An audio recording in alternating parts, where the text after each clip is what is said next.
Salam sepak bola, teman-teman netizen atau warganet yang saya hormati semuanya. Welcome back ke konten terbaru dari channel YouTube Triple B. Dan di konten kedua hari ini, saya ingin memberikan analisa dari pertandingan Timnas Indonesia lawan Myanmar yang merupakan pertandingan kedua bagi Timnas Indonesia di ajang SEA Games Kamboja tahun ini yang berakhir untuk kemenangan Timnas Indonesia dengan skor telak 5-0. Dengan hasil akhir ini berarti untuk sementara Timnas Indonesia berada di posisi puncak dari klasmen sementara grup A dengan total 6 poin dan telah berhasil mencetak total 7 gol tanpa kemasukan 1 gol pun.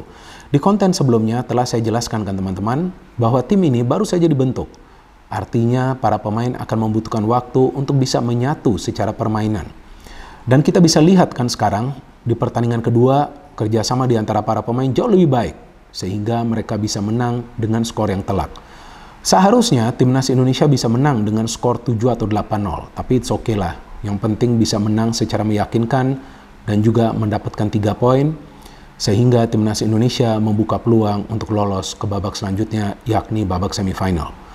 Dan yang menarik bagi saya teman-teman untuk pertandingan ini, Coach Indra Safri ada melakukan beberapa perubahan di lineup.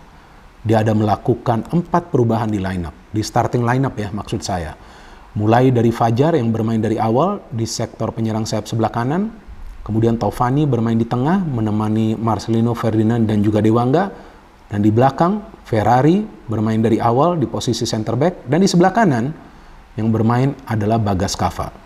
Dan saya pikir satu keputusan penting dari Coach Indra Safri adalah tidak memainkan Marcelino dengan Beckham Putra secara bersamaan. Karena seperti yang saya jelaskan juga di konten sebelumnya, bahwa ketika dua pemain ini bermain secara bersamaan lawan Filipina, tampak peran mereka gak jelas. Tapi ketika Marcelino ditemani oleh Taufani, maka tampak Marcelino ini sebagai offensive attacking midfielder. Jadi dia benar-benar menjadi kreator serangan dari Indonesia, dia bermain lebih ofensif, dia bisa bergerak secara mobile, sedangkan Taufani harus disiplin menjaga kedalaman dari lini tengah, dan Dewangga sebagai defensive midfield bermain lebih dekat ke lini pertahanan dari Indonesia untuk memberikan proteksi seandainya para pemain Myanmar itu membangun counter attack. Dan di depan selain juga ada Fajar, kita tahu ada Witan dan juga Ramadan Sananta. Dan kali ini Ramadan mendapatkan suplai bola yang cukup baik, sehingga selain juga mencetak 2 gol, dia juga mendapatkan 2 peluang yang hampir saja dia mencetak gol. Memang salah satu gol dia dari penalti, tapi kan gak gampang juga mencetak gol dari penalti itu. Dan secara permainan memang di babak pertama Indonesia mendominasi jalannya pertandingan. Tapi bagusnya nih untuk Indonesia, Myanmar juga berani bermain terbuka. Nah ini sangat bagus untuk Indonesia karena itu juga memberikan kesempatan bagi para pemain Indonesia untuk membangun counter attack yang cepat. Apalagi kan kalau di depan nih kita punya pemain-pemain yang cepat. Fajar, Sananta, dan juga Witan plus Marcelino yang pergerakannya mobile. Jadi kalau kita melihat permainan dari Timnas Indonesia teman-teman, saya melihat jumlah pemain yang menyerang dan jumlah pemain yang bertahan itu hampir sama jumlahnya. Jadi ketika juga para pemain Myanmar melakukan counter attack, saya melihat recovery dari para pemain Indonesia itu cepat. Sehingga itu yang menyulitkan Myanmar untuk menciptakan banyak peluang di pertandingan ini. Dan memang hampir saja tuh Ramadan mencetak gol ya. Ketika di menit ke-5 kalau nggak salah dia mendapatkan crossing sayang. Sundulannya tuh tidak akurat. Tapi kemudian Myanmar pun hampir mencetak gol. Di mana Hernando Ari melakukan save. Dan memang Hernando Ari ada melakukan 2-3 saves di pertandingan ini. Dan itu wajar. Ya wajar lah. Tim lawan mendapatkan peluang juga, tapi yang penting kan jangan kebobolan. Dan yang kedua, jangan melakukan kesalahan di lini pertahanan yang bisa dimanfaatkan oleh para pemain tim lawan. Nah, itu tidak dilakukan oleh para pemain Indonesia di lini pertahanan. Ini sangat penting. Dan saya melihat dengan adanya Dewangga yang memberikan ekstra proteksi bagi lini pertahanan dari Indonesia. Dan Arhan serta Bagas, walaupun mereka overlap, tapi mereka bisa cepat turun ke belakang. Nah, itu yang sangat penting. Jadi disiplin. Jangan cuma memikirkan cara untuk menyerang, tapi juga berpikir untuk bertahan secara benar dan baik. Dan memang tidak banyak passing-passing yang nyasar di pertandingan ini kan dari para pemain Timnas Indonesia. Karena chemistry mereka sekarang perlahan-lahan mulai terbentuk. Dan sudah tidak ada lagi tuh demam panggung kan. Kalau di first match lawan Filipina kan tampaklah ada demam panggung ya. Dan memang tinggal menunggu waktu saja sih Indonesia mencetak gol. Karena dari segi serangan Indonesia lebih meyakinkan. Dan ini adalah gol yang indah ya. Dari Marcelino Ferdinand, Fajar yang coba kirim crossing ke tengah, dia mengirimkan crossing itu ternyata bisa dihalau dan Marcelino bola liar, dia shooting first time, wow, what a goal. Gol yang indah dari Marcelino Ferdinand dan dengan unggul 1-0 ini membuat para pemain Indonesia lebih tenang lagi. Mereka bisa mengatur tempo, nah itu yang saya katakan, atur aja tempo permainan. Mereka bisa memancing para pemain Myanmar, ayo keluar menyerang, habis itu mereka main counter cepat.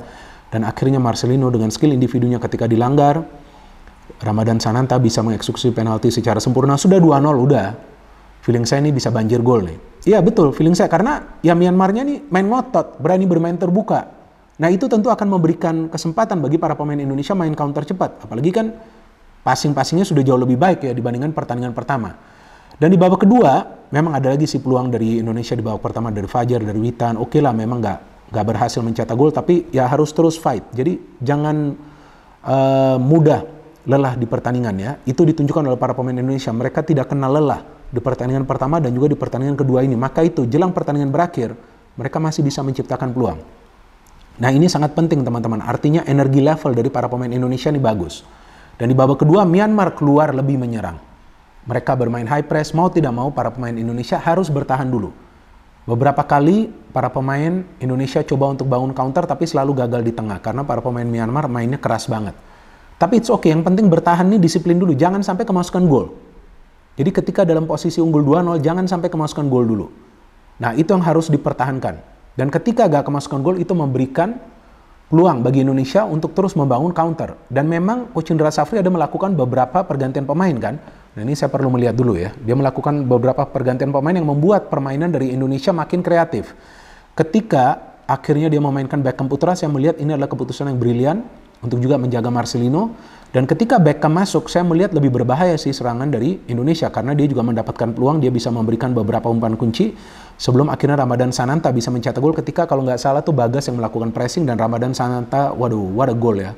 Cantik banget ini gol ya. Dia kan penyerang lokal yang produktif ya di musim Liga 1 yang baru saja selesai ya dengan 11 gol. Memang ada Iliha Spasojevic, tapi kan Spasojevic adalah pemain yang telah dinaturalisasi ya menjadi warga negara Indonesia. Kalau striker lokal murni yang mencetak belasan gol itu kan Ramadan Sananta. Dia bisa mencetak gol, membuat skor menjadi 3-0. Setelah itu saya melihat Fajar luar biasa ya. Ketika Ananda Rayhan Alif masuk nih, dia banyak memberikan umpan-umpan kunci dan akhirnya dia memberikan satu umpan kepada Fajar. Fajar syuting dari luar kotak penalti. Ini juga gol yang indah teman-teman, sama seperti gol dari Ramadan Sananta yang gol ketiga bagi Indonesia, dan juga Fajar mencetak gol dari luar kotak penalti. Sebelum akhirnya Titan Agung, pemain pengganti juga yang mendapatkan banyak peluang di pertandingan ini, bisa mencetak gol lagi ketika ada long ball. Kalau nggak salah itu Ananda Rayhan Alif yang memberikan long ball dari pertahanan, dan lihat nah akselerasi dari Titan Agung, dia berhasil mencetak gol membuat skor menjadi 5-0. Myanmar berani bermain terbuka tetapi mereka gagal untuk bertahan dengan benar dan baik. Indonesia berani bermain terbuka tapi mereka bisa bertahan secara solid. Jadi seperti yang berkali-kali saya katakan, sepak bola itu bukan saja menyerang. You can score a lot of goals. Ya, tim kalian bisa mencetak banyak gol, tapi kalau gak bisa bertahan, bisa kemasukan lebih banyak gol daripada jumlah gol yang dicetak.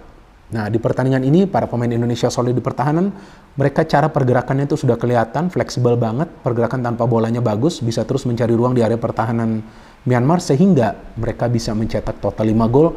Ini adalah permainan yang baik karena ada variasi serangan yang bisa dibangun juga oleh para pemain timnas Indonesia. Dan ketika ada pemain lain yang masuk dari bangku cadangan, kita melihat chemistry di antara para pemain dari timnas Indonesia tidak terganggu. Itu sangat penting dan nanti akan bermanfaat di pertandingan-pertandingan selanjutnya, di mana pertandingan selanjutnya bagi timnas Indonesia adalah lawan Timor Leste. Kita dukung terus teman-teman timnas Indonesia, karena jika nanti timnas Indonesia bisa menang lawan Timor Leste, maka mereka sudah pasti akan lolos ke babak semifinal, dan nanti kita tunggu lawannya siapa.